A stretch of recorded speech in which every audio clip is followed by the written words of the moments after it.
નમસ્કાર, star India TV ન્યૂઝમાં આપનું હાર્દિક સ્વાગત છે। આપ જોઈ રહ્યા છો સ્ટાર ઇન્ડિયા ટીવી ન્યૂઝ, સત્યની વાતે સત્યની સાથે।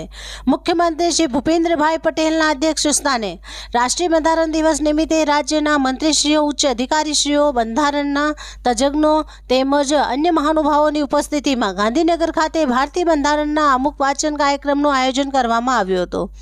મુખ્યમંત્રીશ્રીએ જણાવ્યું હતું કે માનનીય વડાપ્રધાન શ્રી નરેન્દ્રભાઈ મોદીની પ્રેરણાથી નાગરિકોમાં બંધારણીય મૂલ્યો થકી રાષ્ટ્રહિતની ભાવનાને ઉજાગર કરવા વર્ષ 2015થી બંધારણ દિવસની ઉજવણી કરવામાં આવી રહી છે।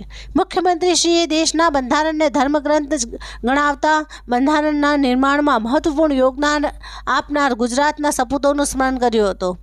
મુખ્યમંત્રીશ્રીએ બંધારણના પરિણામે થયેલ રાષ્ટ્રને હિતકારી પગલાઓ અંગે સૌને માહિતગાર કરતા રાષ્ટ્રહિત ભાવના સાથે સૌ એકજૂટ થઈને વિકસિત ગુજરાત, વિકસિત ભારતના નિર્માણ માટે સંકલ્પબદ્ધ થવા આહવાન કર્યું હતું। Star India TV news Olpad reporter Harikrishna Bhatt, જિલ્લા સુરત।